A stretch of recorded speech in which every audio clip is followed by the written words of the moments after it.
Asante. Kwanza kitu ya kwanza ni mazingara. Mazingara yetu along the Tugen Hills and the mid zones, it is actually ideal. The climate is ideal for coffee. And then two, this is a crop that doesn't want a lot of close supervision. Ni mimea ambao ukishaweka chini itakuwa na wewe for the next 100 years mpaka uachie wachukuu.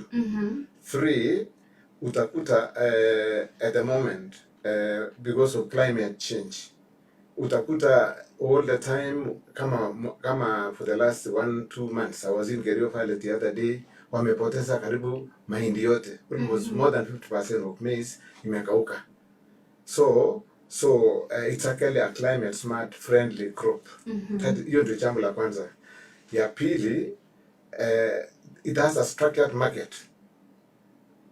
Ambao kama utapitisha kahawa yako kwa society watauza, alafu you are even expecting a certain amount of money. Three, apart from that structured market, katika Rift Valley, this is the leading county ambao iliweza kukua na mill ambao it is modern, ikitengeneza kahawa yake inatengeneza kwa mbinu za kisasa. Alafu kutoka hapo His Excellency Governor pamoja na experts wetu walipogundua our coffee has got the best aroma, the best blend. Yaani kuna taste ila hakuna kahawa ingine inaweza fananishwa dunia. And that is why even Koreans came all the way to Baringo. Sasa hivyo ndio vile hiyo mimea ni more special than even other crops. Na vile tumekuwa na mili yetu na kuna hata direct sales. That is something that it is so unique to all other counties in Kenya. So that's why coffee is actually taken to be more special than even other crops. And then thirdly, the government is able to support directly. Yani it can actually create the impact directly by saying, okay, tunanunua mbegu. Can you imagine mbegu, seedling moja sahi inauza at 60 shillings or 50 shillings. But the government is saying, through His Excellency, tutanunua mbegu. One seed, 1 kilo of seed is having 3,000 seeds. And it's selling at 7,000.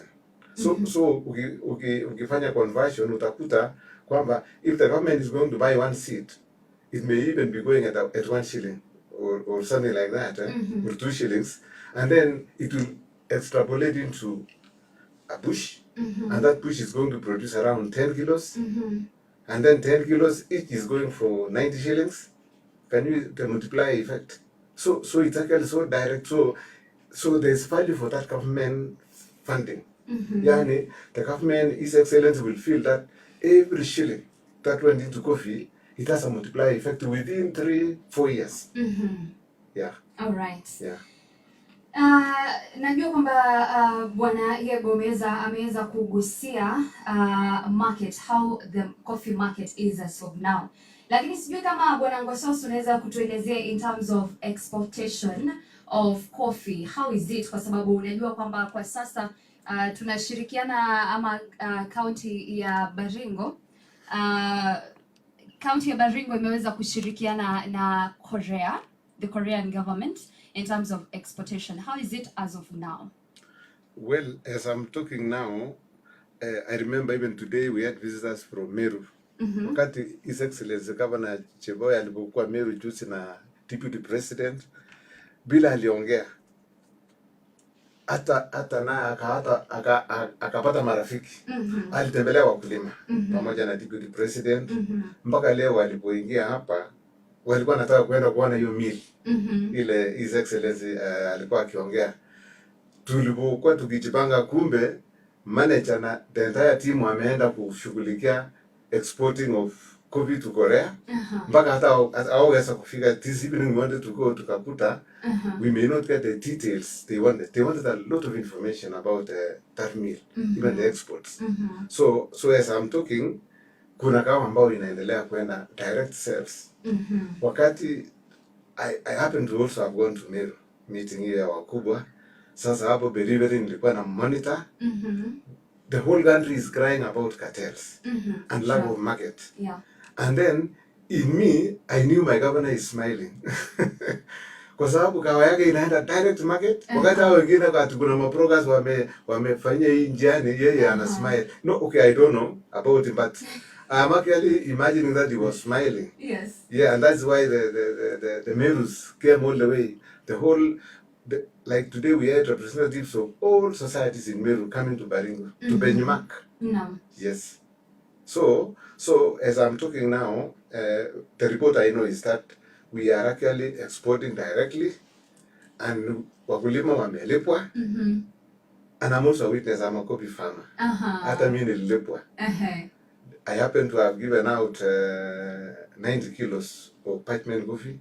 And then I was given a check of around almost 50,000. As simple as that. Yeah. Yeah. So I'm a beneficiary of the same. Ingawa mimi nafundisha wakulima, lakini mimi mwenyewe nimeonja. Yeah. Okay. Kuna dhana kwamba pengine kama mkulima ukiamua kufanya ukulima wa kahawa, kuna time yenye market haitakuwa favorable for the farmers. Sijui ni vipi kama county government na haswa wakulima walimu wa wakulima, sijui ni vipi mnajitahidi ili muweze kuondoa dhana hiyo? Well, at the moment, I remember Wasiri pamoja na wakubwa wetu policy makers, they have actually been thinking loudly about value addition. So if they are going to address value addition, so as much as they are exporting, kumbe kuna kia ingine ya kutayarisha hapa. Like the other day when we were in a meeting, they were saying every school inatakiwa wawe wanakunywa kahawa. Yes. 2, ofisi ya governor. There's a rumor in our ministry that they want to ensure that hiyo ofisi ya governor inanuka kahawa mpaka parapara. Yes. So and then they are going to get coffee actually from the mill. That means the mill will actually be doing value addition to sell, and they will also sell to the governor. Na kwa ofisi ya agriculture kwanza, hiyo hakuna majani inatakiwa ukanyaka huko. The aroma should actually be radiating all the way mpaka town yote. So and then indirectly that is actually marketing. That is marketing our crop even at home. For those people like samani tulikuwa na kunywanga kahawa inaitwa KK. Yes. When in Baringo they were producing a lot of coffee, and then it died away. And then it's machani all over. So I think going forward, when those challenges you are mentioning come in, the government is actually having a strategy. Okay. 2, kama mimi nikiwa technical advisor, nikijua kuna shida uko mbele tuseme next year, we advise farmers to change the cycle. Like there are whole crops that are almost 8 years old, 9, they are too old to continue. Sasa that's the time they actually cut down the coffee for regrowth to come in. And then when they go for a break, there's also a break in the market. Yes. And then immediately the production resumes, even the world market may also have resumed. That is indirectly. Okay. Thank you. All right. Sijui sasa tuangazie kidogo ili turejee hapo baadaye tuweze kuangalia zao la embe. Kwa sasa tuweze kugusia, at least tuweze kusikiza sauti yake Bwana Ngosos kuhusiana na masuala ya mango production in the county of Baringo. I don't know, sijui zao la embe katika county ya Baringo iko vipi kwa sasa, na of course kwa katika county ya Baringo na hata Kenya zima. Asante sana mtangazaji. Maembe tukiongea kwa Baringo, naanza kwa Baringo. Jambo la kwanza nataka niseme ni kwamba one of the mandates ama ile kazi, the major reason why Ministry of Agriculture is there, Department of Agriculture is there, is because of food security. That is one major concern, and I think our national government and our county government are addressing that. Food security is key, and a lot of resources inaenda kwa chakula. Yes. And so maembe kwa Baringo hii is a crop which is doing well. Mainly sana sana inakuwa consumed fresh. It is very delicious fruit, and it is very important for food security. And then also for value addition, it is very rich in minerals, very highly nutritious. Naweza kusema kwamba one of the reasons why the county government is emphasizing and promoting mango ni kwa sababu wanataka mkulima awe na pesa. Income. It enhances income to the farmer, and it is a crop that can inapandwa kwa urahisi. It is not very expensive to establish. And again, ukiangalia climatic conditions ya Baringo, it is very suitable. Ukienda especially kwa lowlands and mid zones, sehemu za Kurket, it does very well. And the production is high. So hapa Baringo, currently, we have a total of almost 40,000 acres under mango production. Maybe I can give some breakdown. Mokotio is 5,543. Baringo Central 6,055. Baringo North 5,120. Koipatek 8,618. East Pokot 3,826. and Baringo South 5,438. So as you can see, we have quite a big acreage, and most farmers are familiar with the crop. It established way back in 80s and 70s. So most majority ya wakulima wanaelewa. So ukiangalia wakati huu, the county government is putting a lot of resources in the crop, because ukiangalia hasa sehemu ya lowlands, sehemu za Kerio Valley, and sehemu zingine za Partabwa, maybe Saimosoi, this year alone, Barweza planted 8,000 seedlings around April.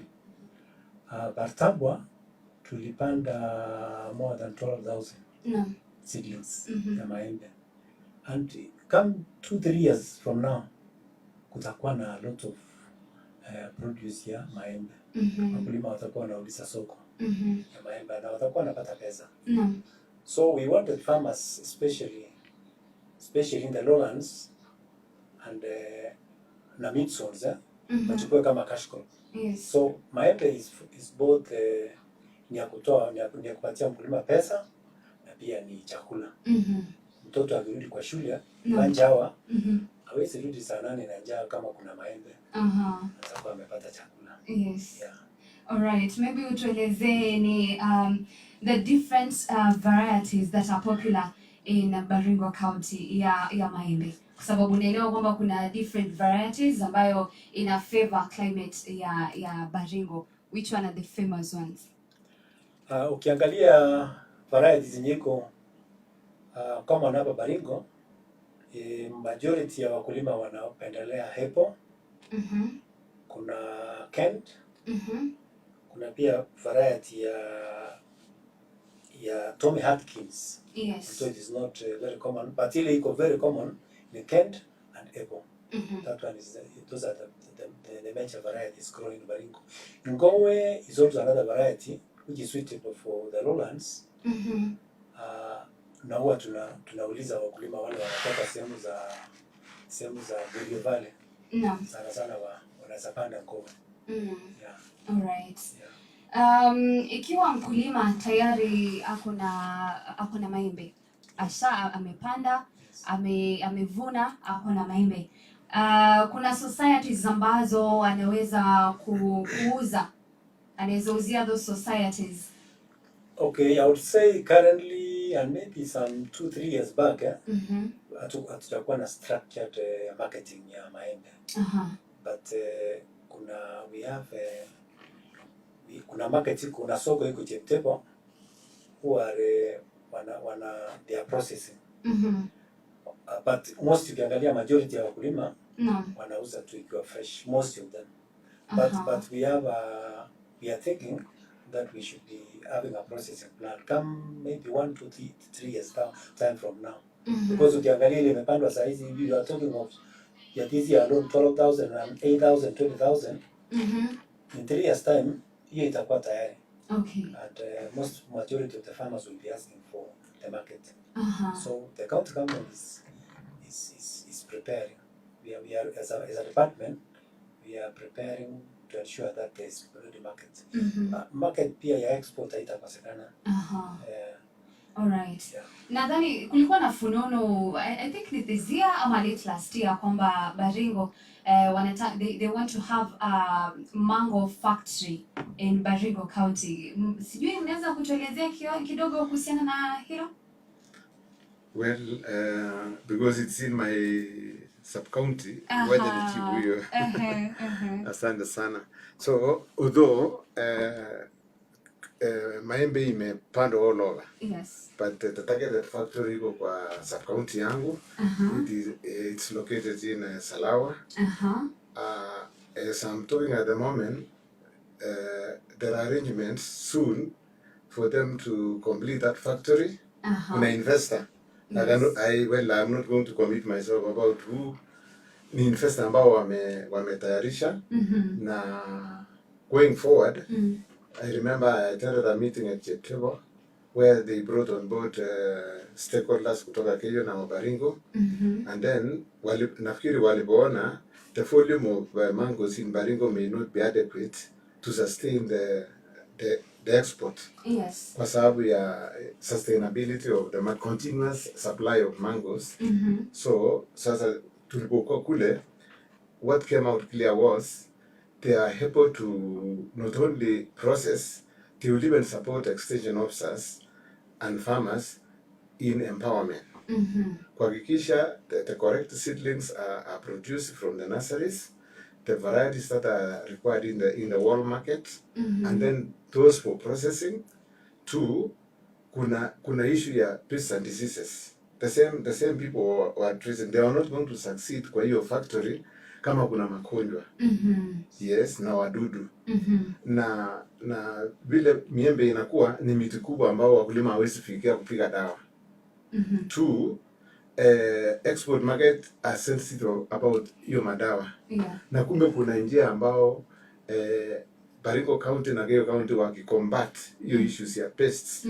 Wanaweza hata kuweka gadgets ambao ina trap hizo pests without necessarily direct spray.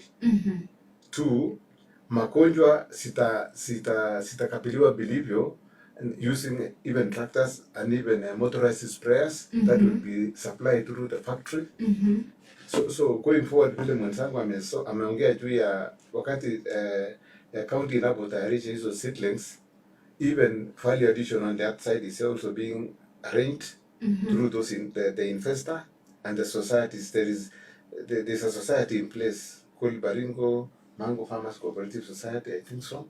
So they are going to address across board from Lamarabin, Mokotio, Emining all the way to Kinyach, and then even across to Keo side. And then as you said, kuna factory ingine ambao iko Cheptebo. They also they slice and dry specific varieties and then they export. Yeah. So hii yetu ya Baringo nafikiri itamaliza hiyo. They will also replicate the same. They will prepare juice. They will also do direct export of ile fruits ambao imekuwa harvested. Yeah. Sijui ni how often do you go to the farmers ili kuweza kuwaelimisha kuhusiana na zao hili na vile vile kuweza kuwaelimisha kuhusiana na mabadiliko ya tabia nchi. Is it also climate change smart? Yeah, to some degree I think it is, because as I'm talking, I was in Kapkelelwa, Kotunoi the other day. Most farmers have lost their crop. Lakini when walipanda miembe hizo unaongea juu yake, they are comfortable. Yeah. See, there's something to smile about. So they are climate smart. It's a climate smart crop. Okay. Yeah. So kidogo utasema hakuna over the years climate change haija affect production yake? Well, it is during land preparation time and planting. Most farmers lost their crop because of at that tender age. Mvua ukame ilishuka na ikakausha zote. Lakini for those that escaped, like I remember, I know of a farmer who did, let me not mention the name. I worked with him. He identified around 4 or 5 acres. We dug the holes, and then the next step was make sure you have committed yourself. Make sure that these ones don't try. Yes, I asked him. He said he has a tractor in Uasin-Gishu. So are you able to avail the tractor? Yes. Are you able to build a tank for me? Yes. Then I will also go collect all 5-liter jerrycans in Kabanet town and even Marigat, and then we just pen them in every hole. And then he actually sustained almost all the seedlings he planted in around 4 acres. Yeah. Okay. So that is the man who escaped the climate smart challenges. Yes. So there's a way farmers are coping. But immediately that crop reaches a certain stage, then they are actually climate friendly for years. All right. Yeah. Hapo awali Bwana Ngosos ulikuwa umezungumzia kuhusu food security na ukasema kwamba maembe ina contribute kwa sana kuhusiana na usalama wa chakula. Sijui kama unaweza tufafanulia kidogo? Okay, asante. Nafikiri pia kuna swali ulikuwa umeuliza, maybe nitachangia kidogo. Okay, Maybe the issue of training of farmers, extension services.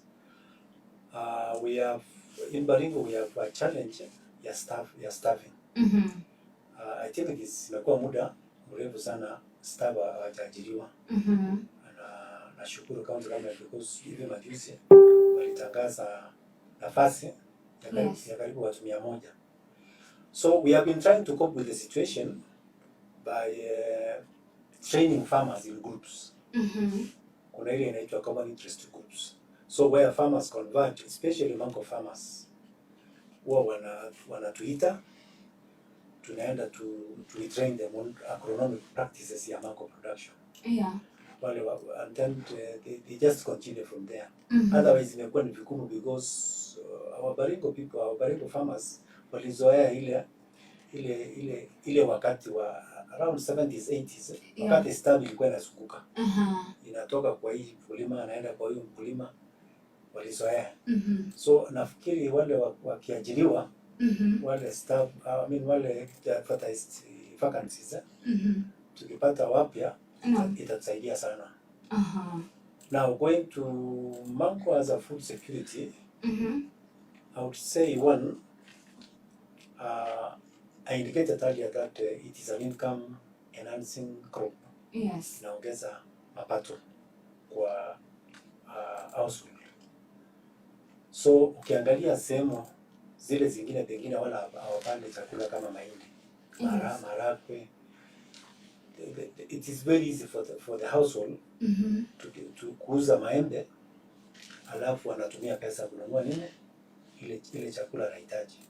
Anaweza kutumia kununua mahindi, anaweza kutumia kununua yale mahitaji yote, shugari, ama maharagwe, any type of crop. So in a way, ukiwa na maembe, you are kind of food secure. Because itakupatia pesa ili itakufanya kununua yale mahitaji unahitaji ya chakula. Na hata mahitaji mengine kama school fees na mengine. Okay. But for us, tunasema ni inasaidia sana kwa food security because akiuza ile pesa anapata, anatumia kununua ile chakula ingine. At the same time, mango is a crop ile mtu anakula. Yes. Nilisema hapa awali, ukienda sehemu za Kerio Valley, maybe wakati maembe iko mingi sana, mtoto akikimbia nyumbani lunch hour, akute pengine mama ameenda shamba amechelewa kurudi, atapanda maembe atoe na akule na arudi kwa shule. Atakuwa sawa sawa. And again also in terms of nutrition, yes, maembe pia ni it secures, it gives our watoto pamoja na wale wa mama pamoja na the household nutrients ile inatakiwa, especially vitamins. So inaongezea ile nutrition kwa familia. Okay. Maybe tunaweza angazia changamoto ya zao hili haswa kuhusiana na wakulima. Ni changamoto zipi wakulima wanapitia?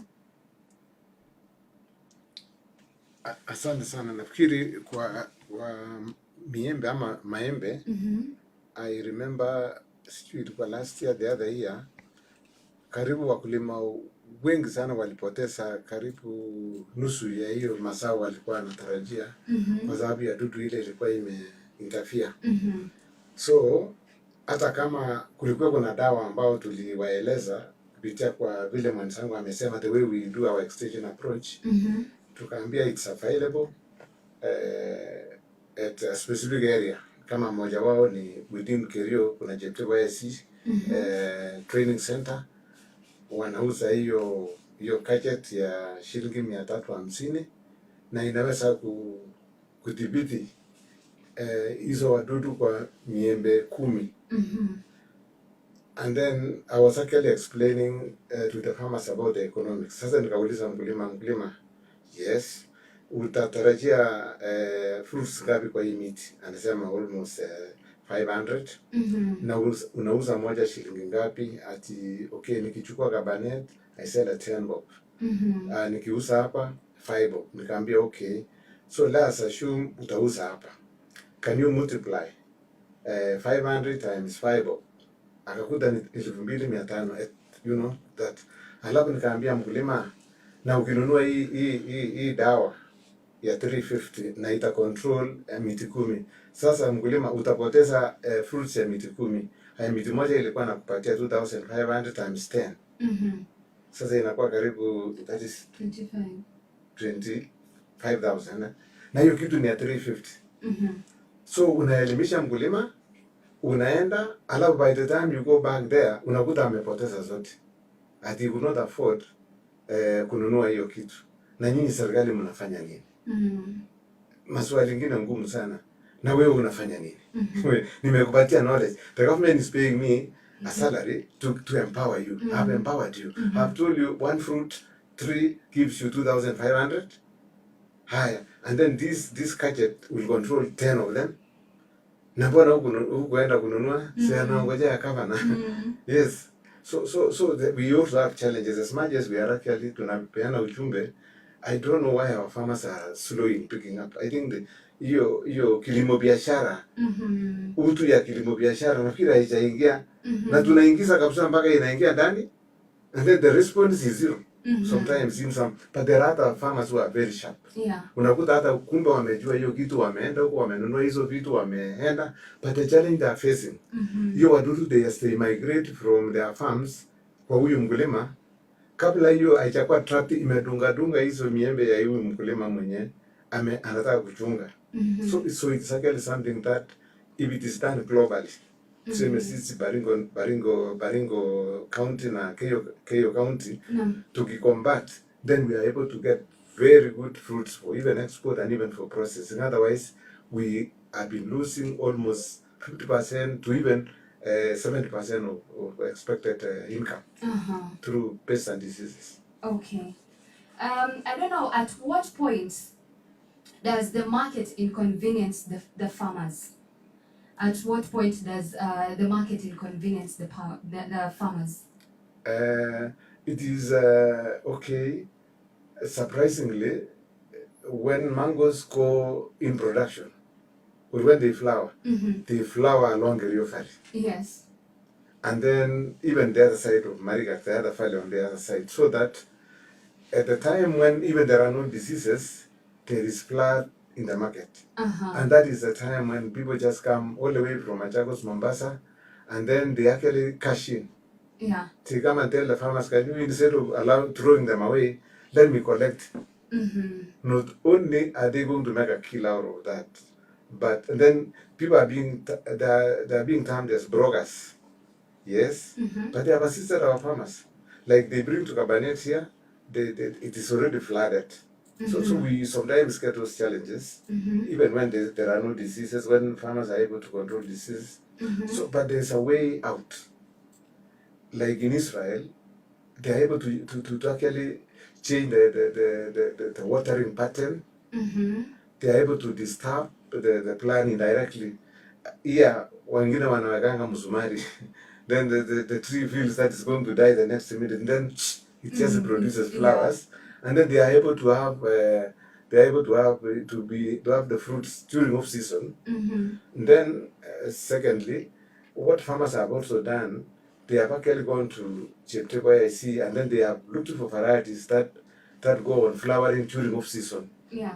So it is actually, and then the farmer will actually have almost half of the crop of that variety that will be on season, or majority will be on season when all others are actually off season. So that is the time the farmer may actually sell these fruits competitively. So that has been a challenge. They almost fruit almost at the same time.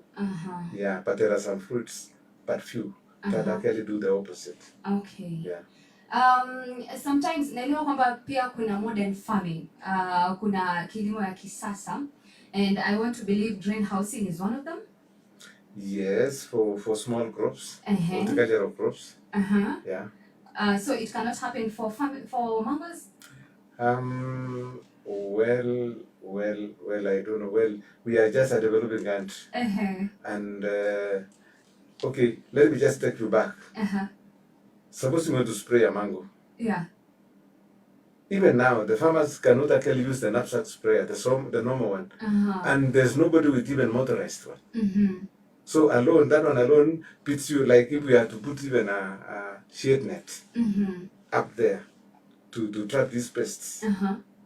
If they cannot afford to even think of a motorized sprayer that actually can control the insects on their mangoes, even the elite farmers, they may actually want the governor to do something. Yeah, whereas they have money. Yeah. So I think mindset, there's a problem. It's a debate that people must sit down, actually brains must roll. Okay. Yeah. We have to look at one another on the face and address some issues. Yeah. All right. Yeah. Maybe tukirudi kidogo, turudi nyuma kwa kahawa. Yes. Let's talk about the challenges that farmers are facing as of now kuhusiana na zao la kahawa. Well, at the moment, I would think the world market prices. You know, coffee is a funny crop. As much as like last year, the farmers were excited. They made a kill out of whatever they produced. But this year, the world market has slammed down. The prices have come down, and then the farmers are crying, and then they cannot blame anybody. No. It's world market. But whereas that one is happening for world market, there are issues of diseases. Like okay, we are advocating for some varieties that resist diseases like Ruiru 11, like Patian.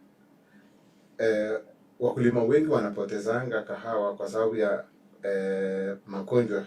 There's one called CBD, coffee berry disease. Just like tomatoes, when it rains, that disease affects the berries, and then the berries dry up. I mean, that disease affects, and then that is so the climate. So as much as we are crying for the rains, then immediately it rains, and then the farmers cannot access those chemicals because they don't have money. So they can actually lose an entire crop just because of a disease that came in at the time when they did not have the money. And then two, we have told the farmers to move away from that. Why can they actually do the emerging varieties that resist?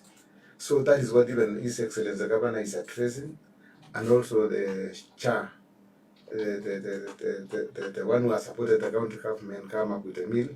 So most of the varieties that we are buying now are actually Patian variety and Ruiru 11. No. They are known to resist, and we expect that farmers going forward are going to produce with less costs. They will not actually spend a lot in controlling the diseases and pests. Then going back again to the farmers, the challenges are this crop called coffee. There's a time when there's high demand of money, like even during picking, harvesting. Imagine you have seen the crop is in the field, and then you need to harvest almost 3 times a day, almost three times a week or twice a week. you need money to harvest, and then there's no money. And then the regulations are, there is no coffee that will be bulked that was harvested 2 days ago. Yes? And then if you delay, it is converted into one Mbuni. Yes? So I remember His Excellency and also our minister and the stakeholders were actually discussing over way to address those challenges, like even chemicals.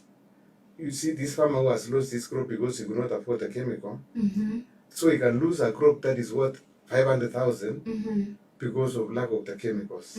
Whereas if a stopgap measure would have been prepared, where the farmer could access some soft loans or an advance payment, where he could access the chemical, then he was able to save that crop that is going to make him earn about 500,000 shillings, but he may lose. So it is something that the government is actually discussing critically, even our policy makers, to come up with a way, a banking system that can allow farmers to access the money at that critical time when that money is needed. So, but what is happening now? You only wait for that money to come. After you have delivered your coffee, you just sit patiently waiting for the money to come. And if you lost the crop that time, what are you going to wait for? So going forward, I think there's something will happen. And those challenges will be addressed, and farmers will get maximum profit for whatever is in the field. Yeah. Maybe to add on what you said about challenges. Sure. One of the challenges that most coffee farmers are facing is the quality. You know, coffee is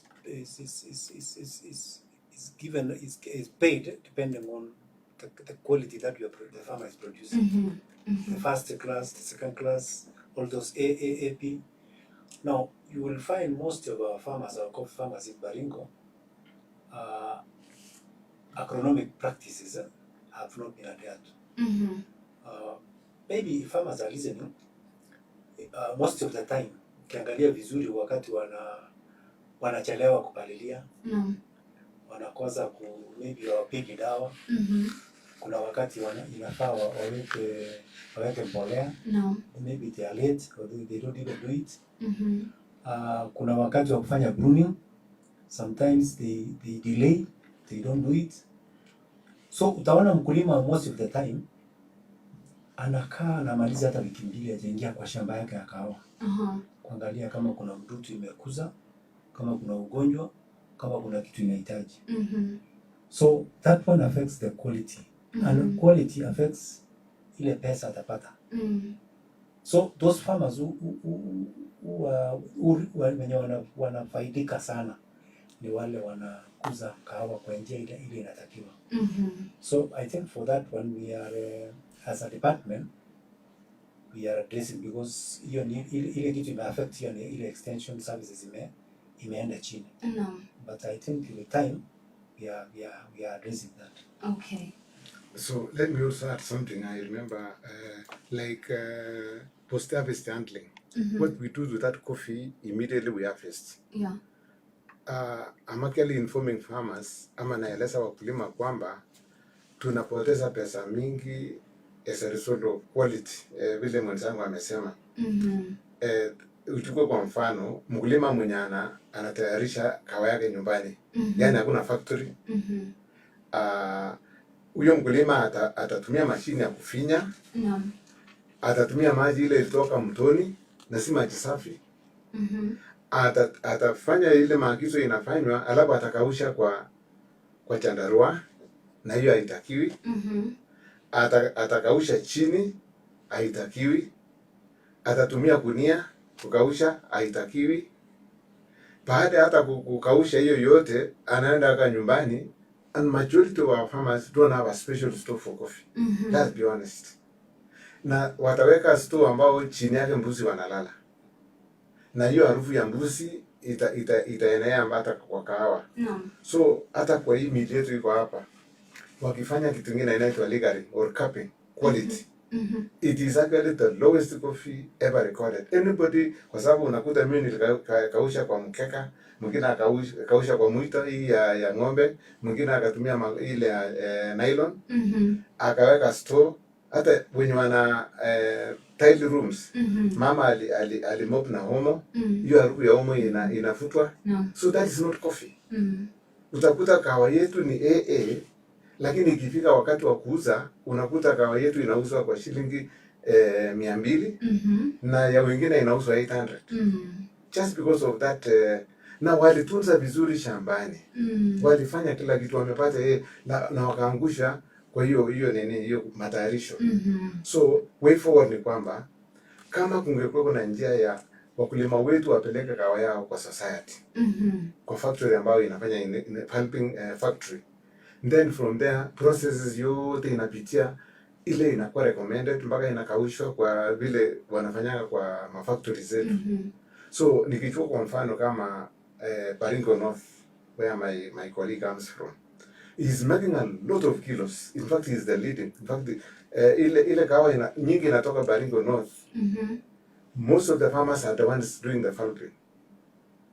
And then kuna mkulima amefuata hiyo maagizo vizuri, lakini itachanganywa na ule mkulima mwingine.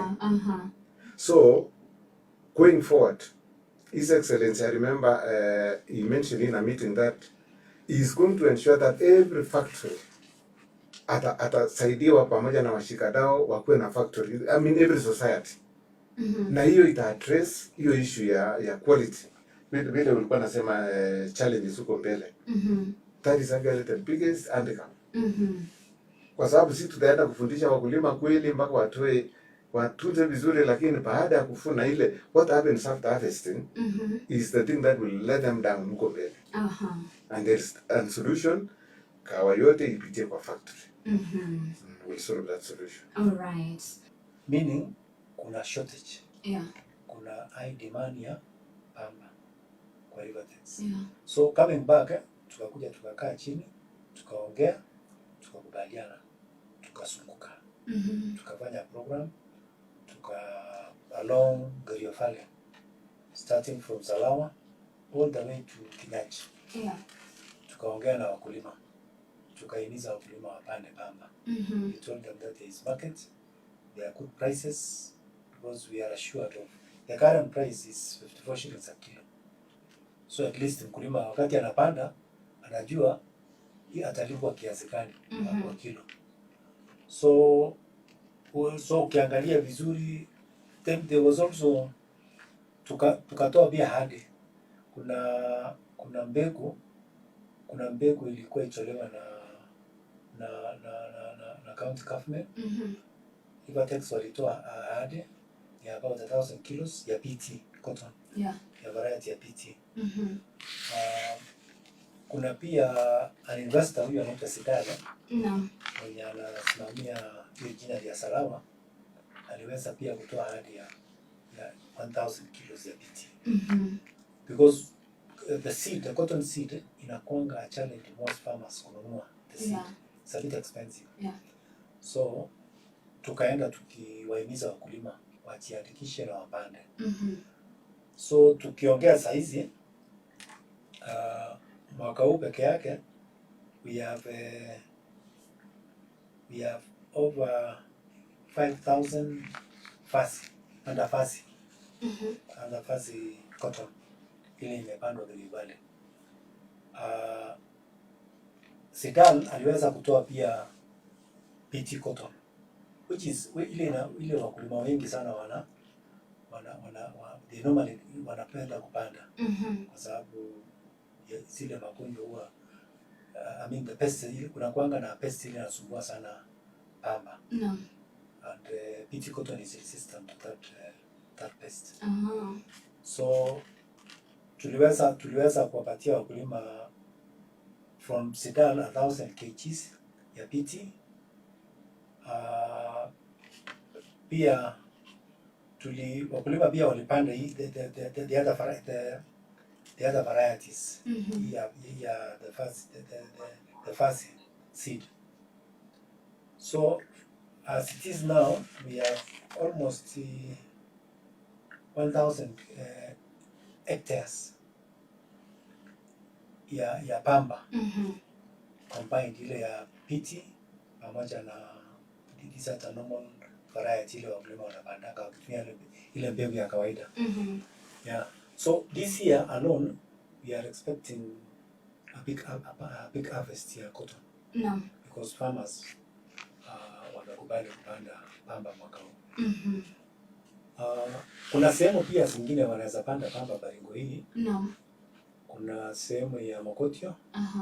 You can plant cotton in Mokotio. South Baringo. Sehemu za Marigat. Zikielekea sehemu za Saimosoi. You can also plant cotton. Bartabwa. You can also, it's a good area for planting cotton. Tuseme tu a big area, almost 30%. Ukiangalia kwa Baringo North, or 40%, kuna sehemu ile unaweza kuweka pamba. Na ukiangalia vizuri, that is the crop, the cash crop that can do well kwa Gari Valley. It is the major crop that can do well. It can withstand the drought. Maybe wakati kuna mvua kidogo, cotton can do well. Okay. And we did some survey recently, tukazunguka tukaona the crop is doing well. And we are expecting the farmers will get something this year. Yeah. Yeah. All right. Nadhani kwamba kuna wakati rais aliweza kufika, rais wa sasa nadhani ilikuwa mwishoni mwa mwaka jana.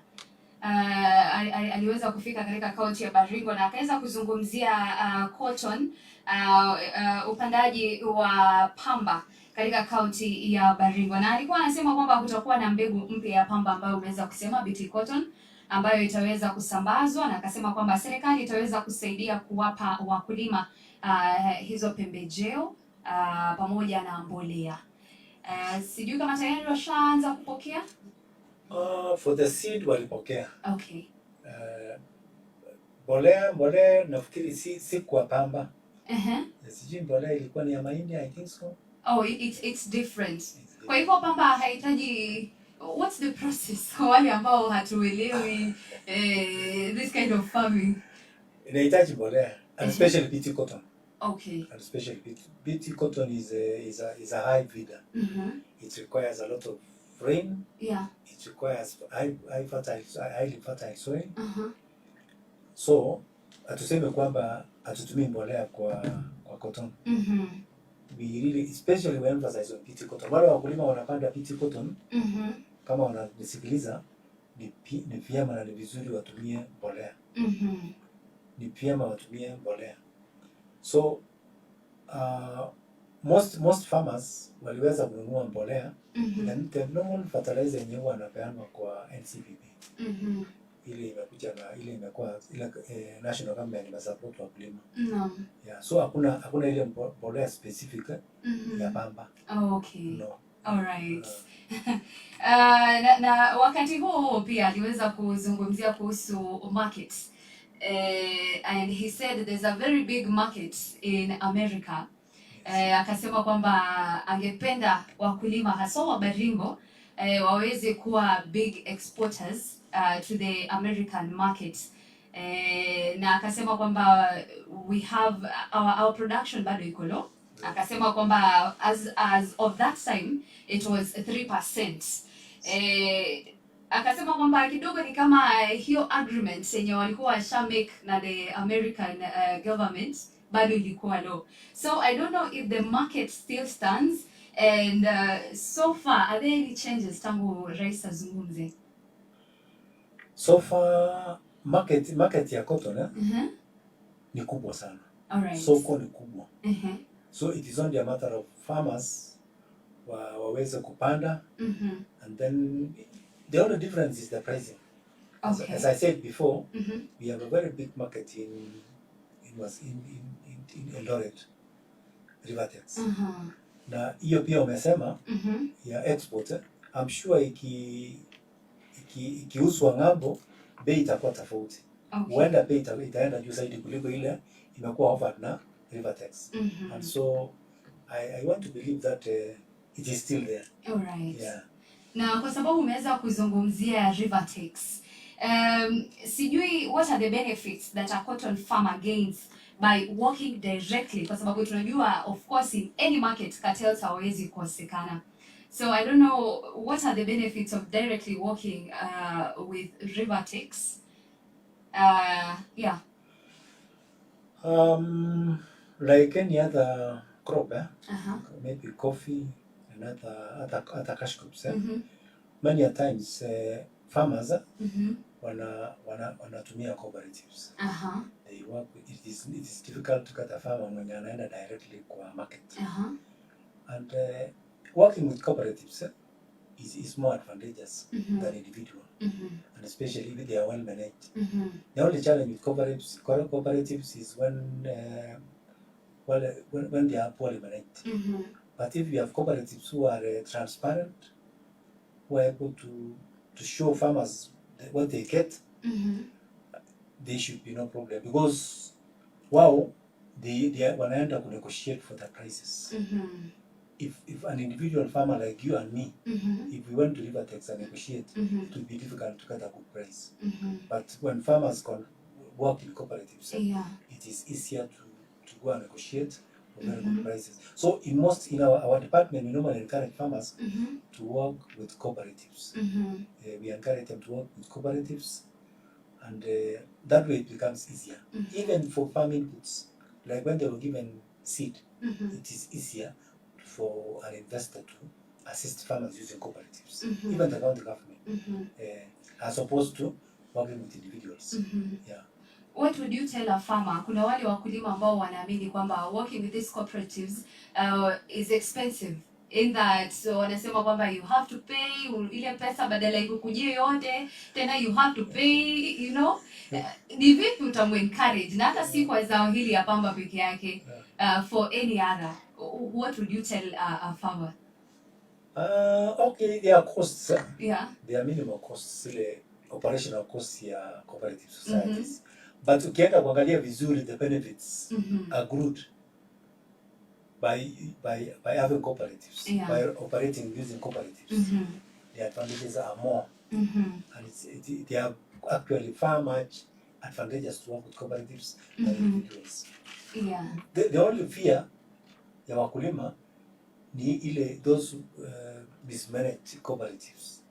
And nowadays they are very few. Wamekuwa wachache, si wengi sana. Unajua vile ulituelezea historia ya pamba haswa katika kaunti hii ya Baringo na nadhani pia Elgeyo Marakwet.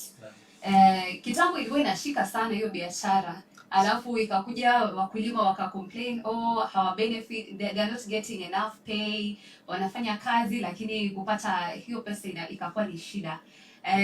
So nyinyi kama walimu wa kilimo, how do you encourage farmers to go back again to growing cotton?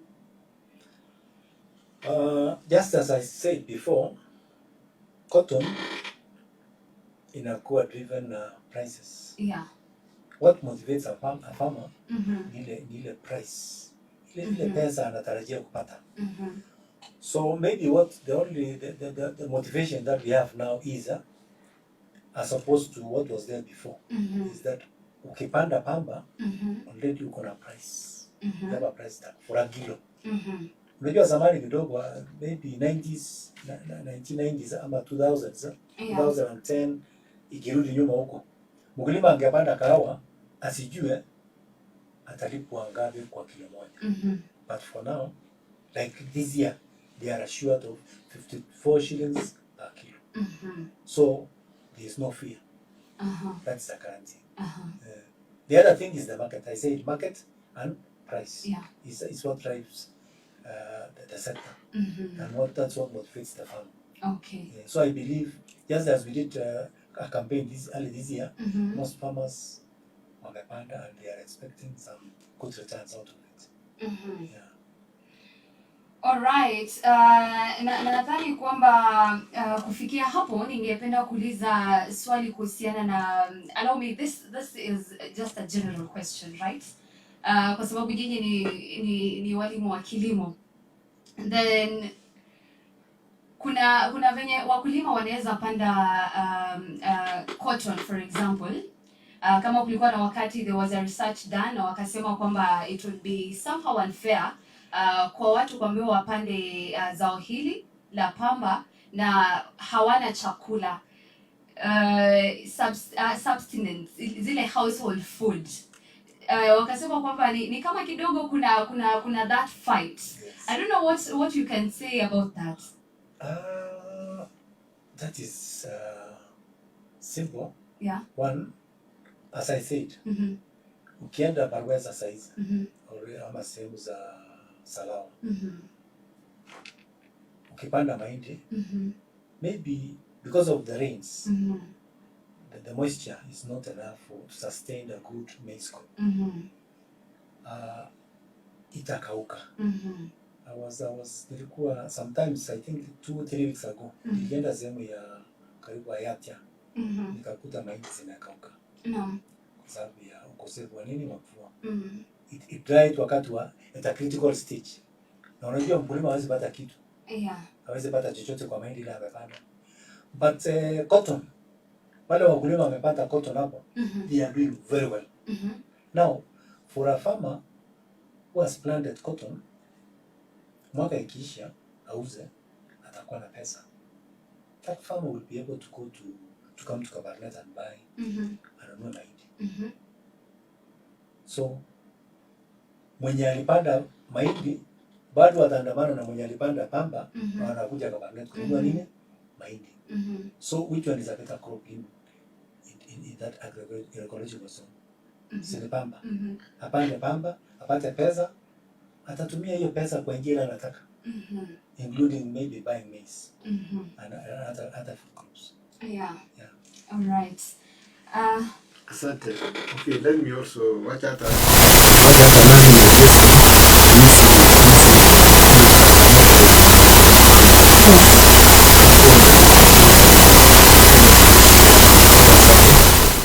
Yeah. Hapo mwanzoni hatukuwa na PT cotton. PT cotton is GMO. In the softly GMO. Yeah. Na vile tunajua wakulima wanatumia pesa mingi sana in terms of production costs, in terms of dawa ile inatumika kwa control those pests and diseases. Sasa vile mwenzangu ameongea juu ya PT cotton, I believe production costs has gone down now. This time. And then kuna market, amesema kuna tagged price. Alafu we are now not using the normal seed, we are using BT cotton. Inamaanisha wakulima watatumia pesa kidogo kwa kuhifadhi ama kucontrol hizo pests and diseases. So the profit margin itaongezeka. Na vile amesema pesa hata itaongezeka, na wenye wamepanda pamba mwaka huu wataweza hata kujinunulia mahindi. Because as we are talking now, mvua imeanza, lakini wakulima wamepoteza hiyo mahindi ambao walikuwa wamepanda wakilenga hiyo chakula umeongea. All right. Labda kwa sababu ya muda, naona tayari time imesonga sana, labda kama mnaweza kuzungumzia zao la njugu, mtuelezee price at the moment na markets. Asante. Okay, njugu kila mtu anajua njugu. Hapo sokoni kila mtu ananunua njugu. Na kuna hawkers wanatembeza njugu. Lakini hakuna mbegu.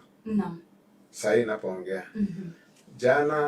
Juzi nilikuwa area za Kapelelwa. Huko ndani mahali inaitwa Kotunoi. Niliweza kununua njugu kwa sababu hiyo ndio belt ambao wanapanda njugu.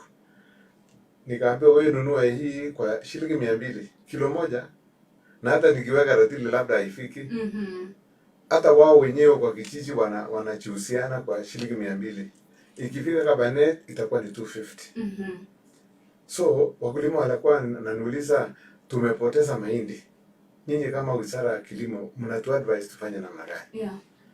Okay, nikaambia mtaona vile Mungu akitujalia kuleta mvua wakati msimu wa short rains ya mwezi wa 7, mimea ile mimi nilikuwa nataka mulenge ni njugu, kwa sababu ni njugu ambayo inafaa na inafanya vizuri hapa.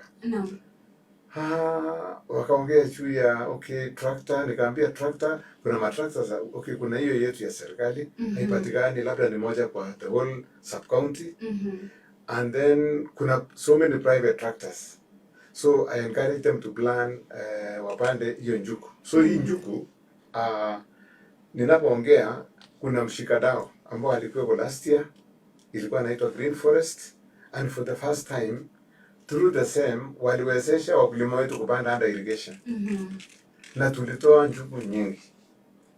So we are shifting away from rain-fed farming and njugu to irrigation farming. Last week Wasiri alipowasiliana na mshikadau mwenye alitusaidia last year kupanda, akasema hako Malawi. Na napoongea wiki hii nafikiri ameland, amekuja na mbegu. So we were asking, tulikuwa naulizana kwa nini tununue kutoka Malawi. Kumbe hatukuwa na mbegu ya kutosha. Ya pili, amelete variety ile inakuwa kwa muda mfupi sana. Hii yetu ya Baringo ile tumekuwa nayo kutoka zamani inachukua 90 days mpaka 120 days to 150 days. Lakini hiyo kutoka Malawi ambao amelenga Baringo. The same investor, we are very lucky. Tuna machine kubwa ambao alinunua na iko Marigat.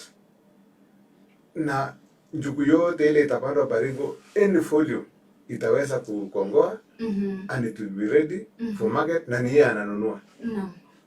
So last week akaniambia kama inawezekana sitapanda under rain-fed kwa sababu nilipoteza mbegu nyingi last year kwa sababu ile nilengo kwa rain-fed. Sasa ako tayari naeleza wakulima wangu wa Baringo wenye wako Marigat Pergera irrigation scheme, wenye wako Parwesa irrigation scheme, huyo mshikadau ako na mbegu anakuja. We have not known the volume of that seed. Lakini ako tayari kuja kufanya contract farming. Meaning vile mwenzangu amesema, mkulima akishajua bei kabla hajapanda, that is the beauty. Sasa hiyo bei itakuweko, na kuna assurance kwamba ikiwekwa under irrigation na kuna technical staff yao, na sisi tukipatia backup, masao nyingi itapatikana, and then it's going to take a shorter time. And the market, yeye ni market. So sasa ndio nilikuwa nilipokuwa huko kwa Tuno, nilikuwa nauliza mkulima, si mnajua eka moja inatoa ile tushakongoa around 10 bags. Sema ndio. Na ikiharibika inakuwa ngapi? 6 bags. Nikamwambia okay, tufunge majo tuongee juu ya 6 bags. Ile mtu hajatunza. Kama kilo moja ni shilingi 200. 90 kilos ni ngapi? Mwenzangu ni 18,000. Yani 90 times 200. 18,000. Na wewe mkulima ambao unalia saa hii unapanda mahindi, ukifunga macho na kupanda hiyo na tayari haisikii maneno ya ukame. Hata wenye walikuwa kwa hiyo kijiji wenye walipanda nini groundnuts, they were doing very well. As my colleague was talking about cotton. Sasa if you multiply 18,000 times 6 bags. That is around 36 108,000. Yeah. Imagine as cool as that. Climate smart. Na watoto watakuwa nakula during lunch hour, hawatakosa a meal, and it is highly nutritious, na utauza hiyo ingine, and the market is there.